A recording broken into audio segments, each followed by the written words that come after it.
Unidos ameaça a Coreia do Norte com resposta esmagadora se ela realizar ataque nuclear. O país norte-americano advertiu que em um comunicado conjunto com Seul, que dará uma resposta rápida, esmagadora e decisiva em caso de ataque nuclear por Pyongyang. Os Estados Unidos alertaram no sábado, 16 de 12 de 2023, a Coreia do Norte que qualquer ataque nuclear contra eles ou seus aliados é inaceitável e resultará no fim do governo de Kim Jong-un, disse o comunicado conjunto dos Estados Unidos da Coreia do Sul. O lado dos Estados Unidos reiterou que qualquer ataque nuclear da República Popular Democrática da Coreia do Norte contra a República da Coreia será enfrentado com uma resposta rápida, esmagadora e decisiva, e sublinhou o comunicado. A segunda reunião do grupo de consulta nuclear Estados Unidos e Coreia do Sul aconteceu na sexta-feira, 15 de 2 de 2023, em Washington, onde foi discutida a dissuasão nuclear e o compartilhamento de informações sobre o planejamento em caso de conflito com a Coreia do Norte. Kim Tai-il, vice-assessor de segurança nacional da Coreia do Sul, anunciou na sexta-feira, 15 de 12 de 2023, que a Coreia do Norte pode testar o lançamento de um míssil balístico intercontinental neste mês e que se trata de uma ameaça nuclear independentemente de seu alcance, pois pode carregar uma ogiva nuclear. A próxima reunião será realizada em meados de 2024. Mesmo com apoio em queda da Ucrânia, planeja nova ofensiva em 2024, diz mídia alemã. Os jornais alemães Die Welt e Bild falaram da vontade de Kiev de partir novamente para o ataque em 2024. Recentemente, a aprovação de Volodymyr Zelensky tem diminuído em meio à deteriorização da situação militar. Ainda assim, a esperança continua para o comando militar de Kiev, que provavelmente está planejando a nova contraofensiva, segundo um artigo de sexta-feira, 15 de 12 de 2023, do jornal alemão Die Welt. Nico Lange, membro 100 da Conferência de Segurança de Munique e ex-funcionário alemão, especulou que a nova campanha seria realizada no próximo ano. Embora o apoio ocidental à Ucrânia esteja em declínio, o analista afirmou que Kiev ainda possui grandes estoques de equipamentos militares e que provavelmente receberá mais nos próximos meses. A Ucrânia provavelmente está reunindo recursos para uma nova contraofensiva no próximo ano, disse Lange, sugerindo que as forças ucranianas podem tentar atravessar o rio Dnieper a partir do sul de Kherson. Segundo o Die Welt, a lista de equipamentos militares que a Ucrânia solicitou aos Estados Unidos inclui helicópteros de ataque, caças a jato avançados, sistema de mísseis de longo alcance e tanques Abrams. A lista de desejo substancial sugere que Kiev ainda tem grandes planos.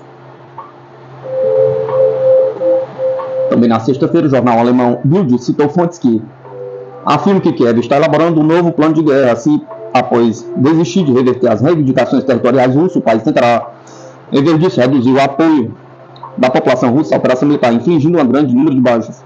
Nosso objetivo é que a taxa de morte seja a mais positiva possível, disse o oficial ucraniano. Outra fonte concordou que o principal é que a maioria dos ucranianos permaneça viva. Entretanto, o apoio público ao presidente ucraniano Zelensky diminuiu nos últimos meses à medida que as forças militares do país iam aumentando. Um ex-oficial militar ocidental não identificado disse à mídia alemã que o que estamos vivendo é basicamente uma ação de retaguarda controlada na Ucrânia, ou seja, os militares ucranianos estão essencialmente em uma posição defensiva. Em demonstração de força, segundo o submarino nuclear dos Estados Unidos, em 3 semanas visita Porto da Coreia do Sul. A base naval de Busan recebeu um submarino de ataque da classe Virginia, comunicou o Ministério da Defesa Nacional da Coreia do Sul, depois que um outro navio da classe Los Angeles atracou em uma base próxima. Um submarino de propulsão nuclear dos Estados Unidos chegou no domingo, 17 de 12 de 2023, à Coreia do Sul, informou o Ministério da Defesa Nacional do país, citado pela agência sul-coreana Yonhap. O Missouri SSN 780, um submarino de ataque da classe Virginia, chegou no início do dia à importante base naval de Busan, no sul da Península da Coreia, relatou a Marinha da Coreia do Sul. Com o envio do Missouri, planejamos reforçar os intercâmbios navais e a cooperação com os Estados Unidos e reforçar nossa postura de defesa combinada, prestou. O envio do submarino ocorre apenas 3 semanas depois que o Santa Fe SSN 763, um outro submersível de propulsão nuclear da classe Los Angeles, entrou na base naval de Jeju, na ilha turística com o mesmo nome. A ação acontece em meio à declaração de Seul de que Pyongyang pode lançar um míssil balístico intercontinental este mês. Diversificando rotas de energia, a Rússia aumenta a exportação de combustíveis para o Afeganistão. Mais de 176 mil toneladas de gás liquefeito de petróleo foram fornecidas ao Afeganistão em 2023.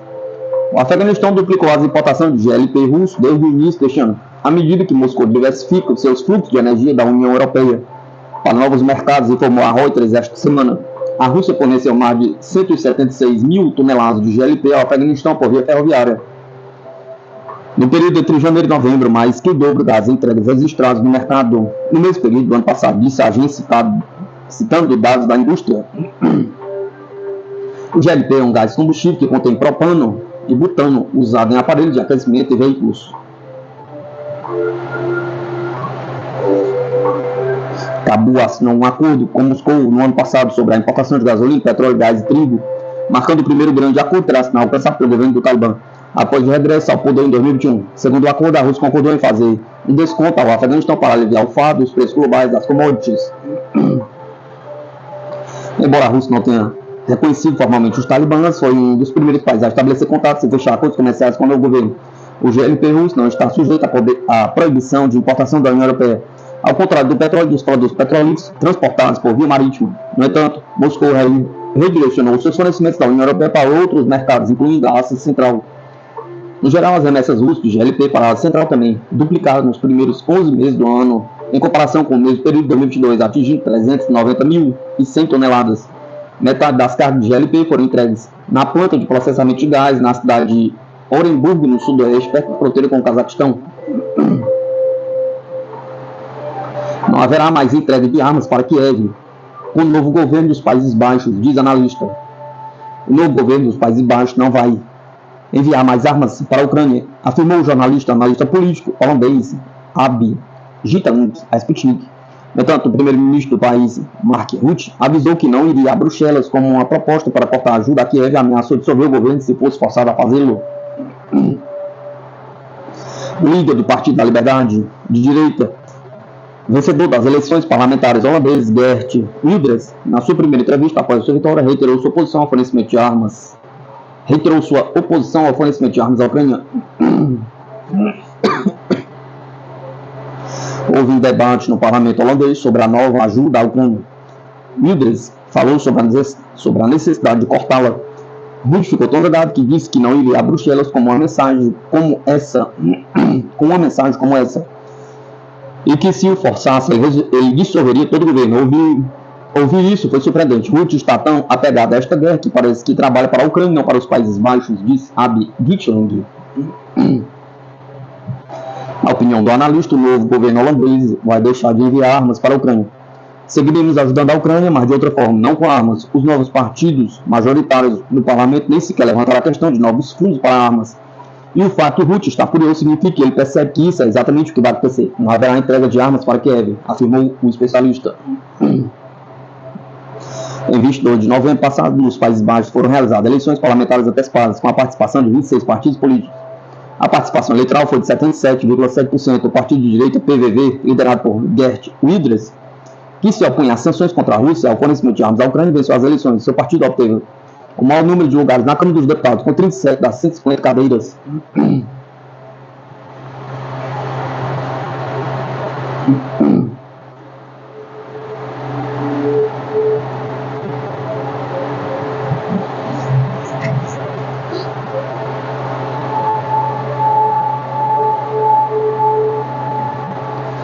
Apesar do aumento do orçamento, Exército Estados Unidos entra em 2024 com o menor exército desde 1941. O Congresso aprovou a Lei de Autorização de Defesa Nacional para 2024, na quinta-feira, 14 de 2 de 2023, com o projeto anual de defesa atingindo o recorde de 886 bilhões, mas os gastos recorde não se traduziram em capacidades. Os Estados Unidos vão celebrar o novo ano com o seu menor número de efetivos no serviço ativo desde 1941. O ano em que Washington abandonou a sua política externa não intervencionista e entrou na Segunda Guerra Mundial. Isso está de acordo com os níveis de poderio militar delineados pela NDAA, que mostrou uma queda de pessoal em serviço ativo de 1,39 milhão de militares em 2022 para 1,28 milhão neste ano, à medida que os recrutadores enfrentam dificuldades crescentes para atrair jovens para integrar o contingente. Os observadores culpam a variedade de fatores pela queda no número de recrutamento, desde o declínio da confiança nas Forças Armadas dos Estados Unidos, de 70% em 2018 para cerca de 46% agora, a crescente incidência de problemas de saúde entre os jovens, as preocupações entre os conservadores quanto à cultura cada vez mais ok dos militares, a queda do moral na sequência de décadas de guerras ilegais no exterior. O subsecretário interino de Pessoal e Prontidão do Departamento de Defesa dos Estados Unidos, Aishin Vazirani, disse aos legisladores que esta semana que os militares recrutaram cerca de 41 mil soldados a menos do que o planejado ao longo de 2023. Esse número subestima o desafio diante de nós à medida que as armas reduziram as metas de pessoal nos últimos anos, em parte devido ao déficit, em parte ao difícil ambiente de recrutamento, disse Vazirani, citando a baixa confiança nas instituições como um problema fundamental entre os jovens, especificamente os chamados Geração Z, nascidos entre 1997 e 2012. Vazirani sublinhou que as Forças Armadas totalmente voluntárias da América enfrentam atualmente um dos maiores desafios desde a sua criação em 1973. Algumas autoridades propuseram novas soluções para resolver a escassez no recrutamento, como o senador democrata Dick Durbin, dizendo que aos seus colegas do Senado no início deste mês que os imigrantes ilegais que mudam o país poderiam ser recrutados para lutar nas guerras que os norte-americanos não querem. Sim, precisamos de ordem na fronteira, sim, precisamos de mudanças nas leis que reflitam a realidade do número esmagador de pessoas de todo o mundo que chegam às nossas costas e às nossas fronteiras, mas há também uma procura incrível de imigração legal para este país, mesmo agora. A presidente, minha colega do estado de Illinois, possui legislação que aborda um aspecto disso. O projeto de lei dela diz que se você for uma pessoa sem documento nesse país e puder passar nos testes físicos e de antecedentes exigidos, poderá servir em nossas Forças Armadas, e se fizer isso com honra, nós os tornaremos cidadãos dos Estados Unidos, disse Durbin no plenário do Senado durante um debate sobre a imigração e segurança nas fronteiras. Precisamos disso? Pergunta. Você sabe quais são os números de recrutamento do Exército, na Marinha, na Força Aérea? Perguntou Durbin. Eles não conseguem atingir suas cotas todos os meses. Eles não conseguem encontrar pessoas suficientes para se juntar às nossas forças militares e a aqueles que não têm documentos e querem uma oportunidade de servir e arriscar suas vidas por este país. Devemos dar-lhes uma oportunidade? Pergunta. Eu acho que devemos. Vazirani garantiu que, embora o atual ambiente de recrutamento seja extremamente difícil, o Departamento de Defesa e os serviços militares estão trabalhando em conjunto para resolver os problemas, melhorar os processos e melhorar o conhecimento das muitas oportunidades que o serviço militar oferece. Devemos chegar aos jovens de hoje, onde eles estão, com uma mensagem que ressoe neles e os motive a agir, disse ele, apelando tanto aos líderes como os legisladores para que façam o chamado nacional ao serviço. Os números de efetivos militares dos Estados Unidos têm diminuído desde 2020, com todos os ramos das Forças Armadas enfrentando cortes, exceto a Força Espacial. Apesar da redução do recrutamento, os Estados Unidos continuam aumentando os gastos com a defesa de 778,4 bilhões em 2020 para 800,67 bilhões em 2021, 877 bilhões em 2022 e 858 bilhões em 2023 e 886 bilhões no próximo ano fiscal. Mas os gastos podem não ter se traduzido em capacidades, como o News World Report, classificando recentemente a Rússia como o exército mais forte do mundo, com os Estados Unidos em segundo lugar. O Instituto Internacional de Investigação para a Paz de Estocolmo espera que a Rússia gaste cerca de 140 bilhões na defesa de 2024.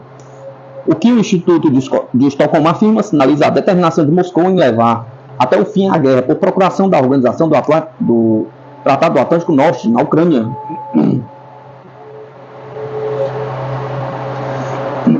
Os Estados Unidos vão recuperar campo de aviação da Segunda Guerra Mundial no Pacífico nos próximos meses, diz mídia. O general da Força Aérea Americana espera mais exercícios trilaterais com o Japão e a Coreia do Sul, assim que o campo de aviação for recuperado para fortalecer a presença dos aliados na região.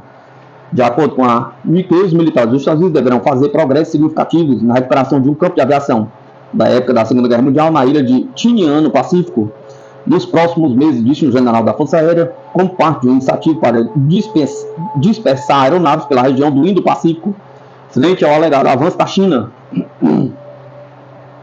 Segundo o general norte-americano Kenneth Wilsbach, comandante das Forças Aéreas do Pacífico, em uma entrevista na quarta-feira, 13 de 12 de 2023, a Força Aérea dos Estados Unidos está intensificando a construção do campo de aviação de Tinian Norte, que já foi usado pela maior frota de bombardeiros B-29 durante a Segunda Guerra Mundial, e do campo de aviação Tinian International.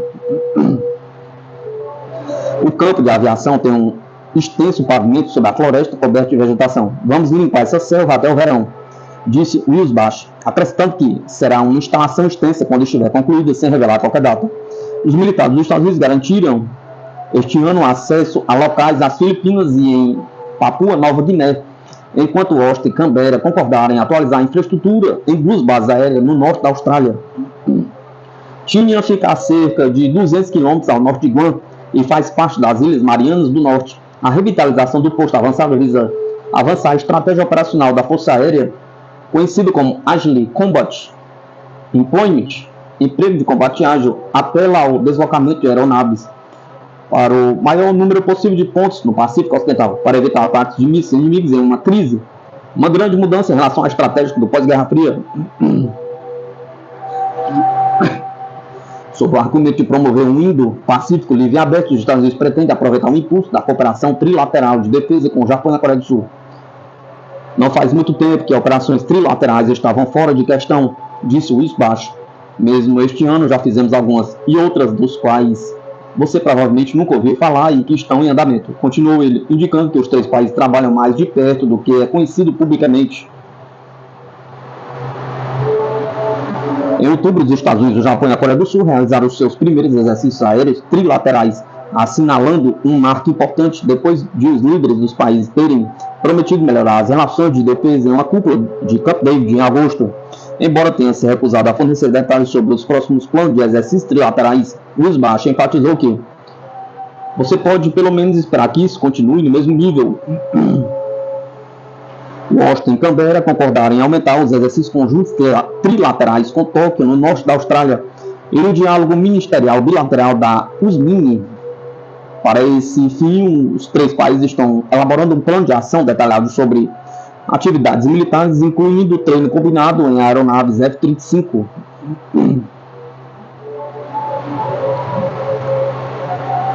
Putin, tentando dividir a Rússia, o Ocidente queria conquistar nosso país e usar nossos recursos.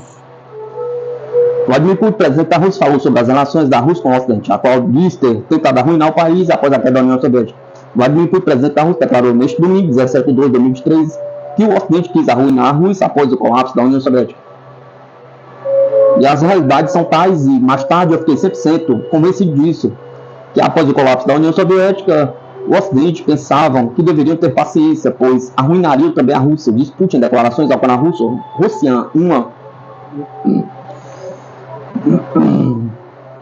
Vladimir Putin, presidente da Rússia, disse neste domingo que no início dos anos 2000 tinha a noção ingênua de que o mundo inteiro entendia que a Rússia havia se tornado diferente, que não havia confronto ideológico sem motivos para confronto. A ingenuidade estava lá, é que, sabe, digo-lhe com absoluta sinceridade, mesmo olhando para trás, apesar de ter trabalhado por quase 20 anos nas agências de segurança, na inteligência externa da União Soviética, apesar de ter servido mais tarde como vice-prefeito de São Petersburgo, diretor do FSB, secretário do Conselho de Segurança, até mesmo presidente do governo na fase inicial, ainda tinha a ideia ingênua de que o mundo inteiro, acima de tudo, chamado agora, digo, com uma absoluta convicção, o chamado mundo civilizado, de que ele compreendia o que tinha acontecido à Rússia, que se havia tornado um país completamente diferente, que já não havia qualquer confronto ideológico, e por consequente não havia razões para confronto, lembrou ele. Putin disse que viu ações negativas na política dos países ocidentais em relação à Rússia. Segundo ele, o apoio ao separativismo e ao terrorismo no território da Rússia era óbvio. Mas eu acreditava ingenuamente que era simplesmente a inércia do pensamento das ações que eles tinham se acostumado a lutar contra a União Soviética e continuava a fazê-lo, explicou ele. De acordo com Putin, o Ocidente não precisava de um país tão grande com uma população de tais dimensões. É melhor dividi-lo em 5 partes, como sugeriu uma figura política bem conhecida dos Estados Unidos, o ex-assessor presidencial norte-americano Brzezinski, subjugar essas partes separadamente e usar seus recursos, mas partindo do princípio de que todas elas separadamente não terão um peso independente, uma voz independente, não defenderão seus interesses nacionais como faz um Estado russo unido, apontou o presidente da Rússia. Foi somente mais tarde que me dei conta disso. A abordagem inicial foi bastante ingênua, continuou ele. O mesmo acontece com outros países, incluindo os países da OTAN. Com quem temos problemas? Pergunta. Com ninguém. São eles que simplesmente criam problemas artificialmente conosco porque não querem ter um concorrente como a Rússia, disse. Ele afirmou que a Rússia está interessada em desenvolver relações com os países da OTAN e não quer estragar essas relações, pois não há reivindicações territoriais de parte a parte. O presidente assinalou que o dirigente de qualquer grande país, um país da OTAN, especialmente o único dono da OTAN, os Estados Unidos, não pode deixar de entender isso. Os Estados Unidos são os donos da OTAN. É o quintal deles, toda a OTAN ou toda a organização da OTAN, destacou Vladimir Putin. Pentagon envia grupo de ataque de porta-aviões ao Golfo de Aden em meio a ataques Houthis, diz mídia. O Departamento de Defesa dos Estados Unidos despachou recentemente um grupo de ataque de porta-aviões para o Golfo de Aden em resposta aos ataques a navios no Mar Vermelho pelo movimento rebelde As-Ansar no Iêmen, também conhecido como Houthis, informou o político, citando autoridades anônimas. No início deste domingo, 17 de 12 de 2023, o site Warzone informou, citando um funcionário não identificado do Pentágono, que o secretário de Defesa dos Estados Unidos, Lloyd Austin, vai anunciar o lançamento de uma operação internacional chamada Prosperity Guardião da Prosperidade, durante sua viagem ao Oriente Médio na próxima semana para proteger navios da ameaça representada pelos Houthis no Mar Vermelho. O Pentágono transferiu nos últimos dias o grupo de ataque do porta-aviões The Wright de Eisenhower do Golfo Pérsico para o Golfo de Aden, ao longo da costa do Iêmen, para apoiar uma potencial resposta dos Estados Unidos aos ataques, diz o responsável ao portal. Outro oficial foi citado ao dizer que os militares dos Estados Unidos também deram aos comandantes a opção de atacar os Houthis. No sábado, 16 de 12 de 2023, o portal de notícias Semafor informou, citando funcionários da administração do presidente dos Estados Unidos, John Biden, que o Pentágono estava considerando a possibilidade de atacar alvos militares Houthis em resposta ao aumento dos ataques a navios no Mar Vermelho.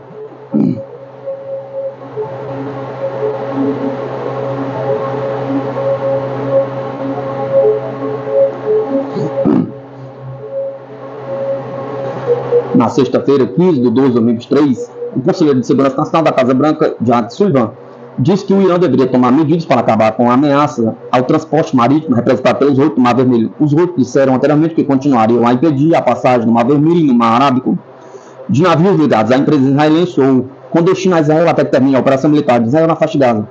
Após o recomeço do conflito armado entre Israel e o movimento palestino Hamas, em 7 de outubro, os Houthis realizaram vários ataques com mísseis e drones, ameaçando a infraestrutura civil em Israel e a navegação comercial que opera no Mar Vermelho e no Golfo de Aden.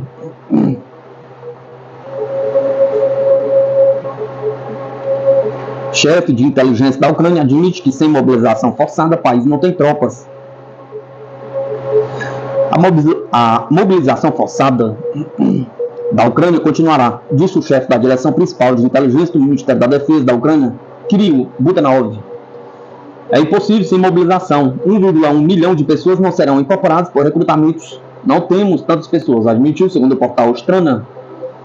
Budanov explicou que as forças armadas ucranianas não têm pessoal suficiente, alertando ainda que o número de soldados no exército deve ser mantido, apesar das contínuas perdas. O chefe da direção principal de inteligência admitiu que todos os que quiserem juntar-se ao exército nos primeiros 6 meses agora, os ucranianos não estão motivados para servir no exército e estão tentando de todas as maneiras evitar a mobilização. A maioria do nosso povo, embora todos gritem, eu sou ucraniano, a Ucrânia está acima de tudo, nunca se sentiu cidadão da Ucrânia, queixou-se. Na Ucrânia está em vigor desde fevereiro de 2022 um regime de lei marcial e um decreto sobre a mobilização geral. Homens com idades entre os 18 e os 60 anos estão proibidos de sair da Ucrânia. A evasão do serviço militar é passiva de responsabilidade criminal com pena de até 5 anos de prisão.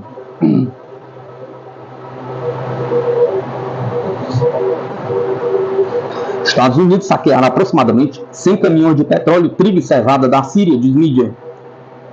As forças dos Estados Unidos têm ocupado legalmente áreas ricas em petróleo e alimentos no nordeste da Síria desde meados da década de 2010, colocando os pés no país enquanto perseguiam o Daesh, mas ficando para trás muito depois de o grupo terrorista ter sido considerado derrotado. As forças de ocupação dos Estados Unidos na Síria fugiram com mais de dezenas de caminhões carregados de alimentos e petróleo do país, devastado pela guerra, enviando-os através da fronteira para o Iraque usando 2 comboios separados. Fontes locais na zona rural de Yarubia, perto da fronteira com o Iraque, disseram à agência Sana que um comboio composto de 40 petroleiros carregados saiu da Síria através do posto da fronteira de Mahoudia. Separadamente, disseram as fontes, 55 caminhões com trigo cevado e um número não especificado de petroleiros foram avistados saindo da zona rural de Yarubia através da passagem Al-Alid. Tanto Mahmoudia como Al-Alid estão fora do controle do governo sírio, o que os torna ilegais à luz do direito internacional. A Síria, que outrora desfrutou de uma modéstia autossuficiência tanto em energia como na produção de alimentos, antes de os Estados Unidos e os seus aliados lançaram a guerra com o objetivo de derrubar o presidente Bashar Assad de 2011, depende atualmente da assistência alimentar e energética dos seus aliados russos e iranianos. Esse apoio, que ajuda a evitar que a situação humanitária no país desacambe em uma crise humanitária regional, se revelou vital no meio dos esforços de Washington para impor sanções a Damasco. Até 90% dos recursos de petróleo e gás do país estão situados em áreas a leste do rio Eufrates, que são ocupados pelos Estados Unidos e pelas suas milícias, aliás, das forças democráticas sírias. Uma parte significativa das terras agrícolas mais férteis do país também situadas nessas áreas e também sob ocupação estrangeira. A ocupação teve um impacto esmagador no bem-estar econômico e nos esforços da reconstrução da Síria. Em setembro, o Ministério das Relações Exteriores da Síria enviou cartas ao secretário-geral das Nações Unidas, António Guterres, e ao presidente do Conselho de Segurança, Ferit Hoxha, destacando a escala da devastação econômica, estimando que o custo total da agressão, pilhada de sabotagem pelas forças dos Estados Unidos por suas ferramentas terroristas atingiu uma impressionante quantia de 115,2 bilhões. A ONU estimou anteriormente que deve custar entre 250 a 400 bilhões a reconstrução da Síria, que contém algumas das cidades e locais religiosos continuamente habitados, mais antigos do mundo, sagrado para as 3 religiões abraâmicas e contém quase 2 dúzias de minorias étnicas e religiosas que vivem lado a lado com a maioria árabe sunita. A pilhagem dos Estados Unidos na Síria continuou mesmo ante a escalada de ataques às suas bases ilegais por parte das milícias em solidariedade com a Gaza, a partir de outubro, com um ataque à base militar de Konoko, perto do maior campo de gás do país, no sábado, constituindo o 100º ataque com foguetes ou drones contra as forças dos Estados Unidos na Síria e no Iraque. De acordo com os cálculos da mídia dos Estados Unidos, dezenas de soldados dos Estados Unidos sofreram lesões cerebrais traumáticas na onda de ataques, com uma minoria de legisladores dos Estados Unidos a pedir a sua retirada imediata da nação devastada pela guerra.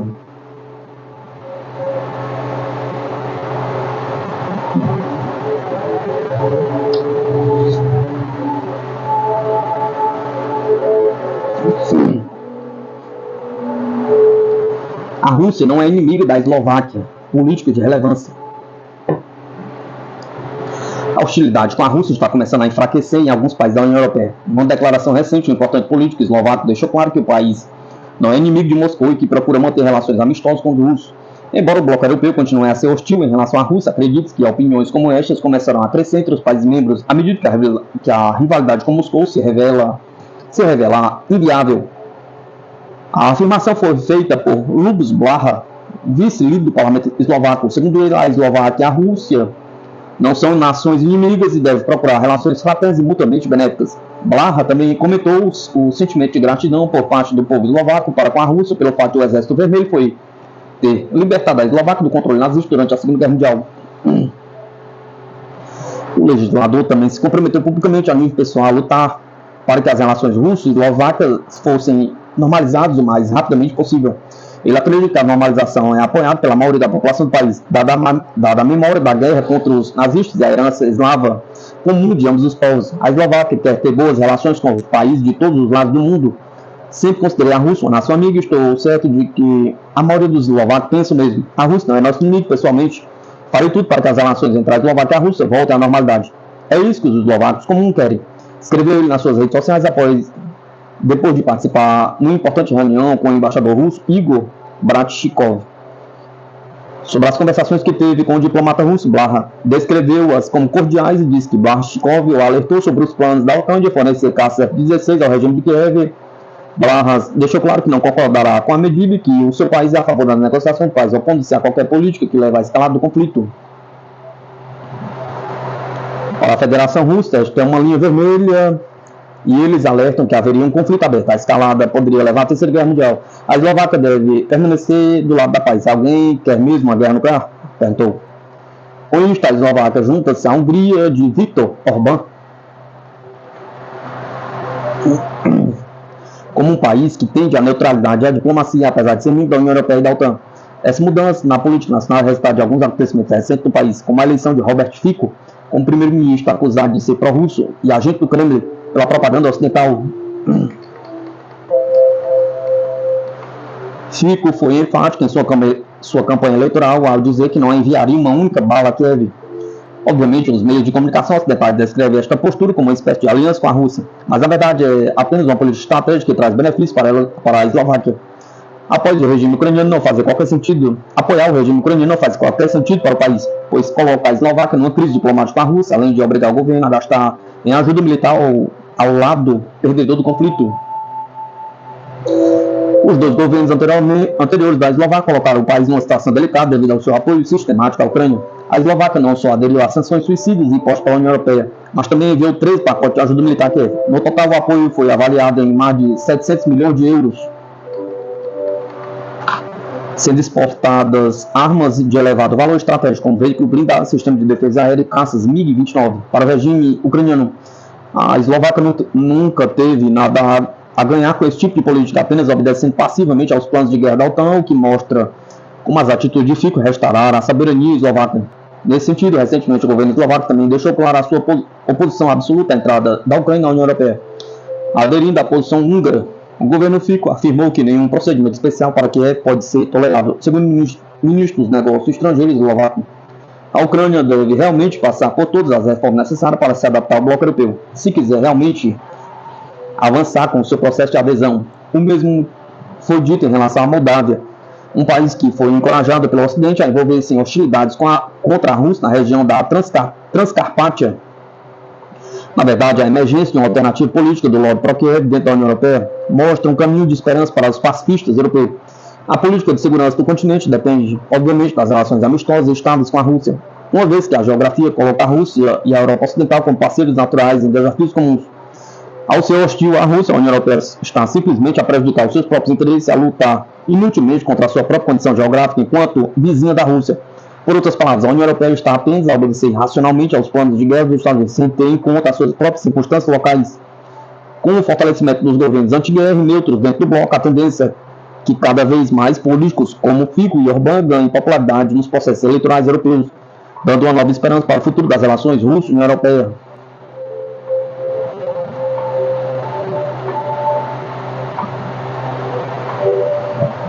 O Ministério das Relações Exteriores da Turquia insta o subsecretário de Estado dos Estados Unidos a trazer Israel à mesa de negociações sobre Gaza. O ministro das Relações Exteriores da Turquia, Hakan Fidan, durante suas conversas por telefone com o secretário de Estado dos Estados Unidos, Antony Blinken, pediu que Israel fosse levado à mesa de negociações sobre a solução do conflito Israel-Hamas da faixa de Gaza, afirmou uma fonte diplomática em Ankara. O ministro das Relações Exteriores, Hakan Fidan, manteve uma conversa telefônica com seu homólogo norte-americano, Antony Blinken. Durante a conversa que teve lugar esta noite, a pedido da parte turca, foram discutidas as relações bilaterais Turquia e Estados Unidos, bem como questões regionais e globais. Fidan também sublinhou a necessidade de trazer Israel à mesa de negociações para iniciar um processo político que visa alcançar a paz justa e duradoura baseada em uma solução de dois estados após o cessar-fogo completo, disse a fonte.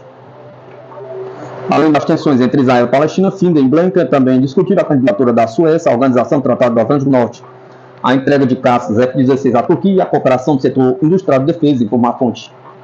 O ministro das Relações Exteriores, Hakan Fidan, chamou a atenção para a deteriorização da situação em Gaza, na Cisjordânia, e instou os Estados Unidos a usar a sua influência sobre Israel para parar os ataques, acrescentou a fonte.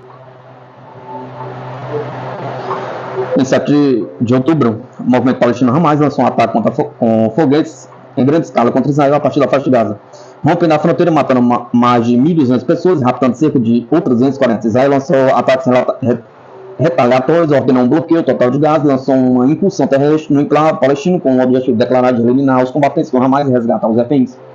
Mais de 18.700 pessoas foram mortas até agora em Gaza como resultado do conflito, segundo as autoridades locais. Em 24 de novembro, o Catar mediou um acordo entre Israel e Hamas sobre a trégua temporária e a troca de alguns prisioneiros e reféns, bem como a entrega da ajuda humanitária à faixa de Gaza. A trégua foi prorrogada várias vezes e expirou em 1º de dezembro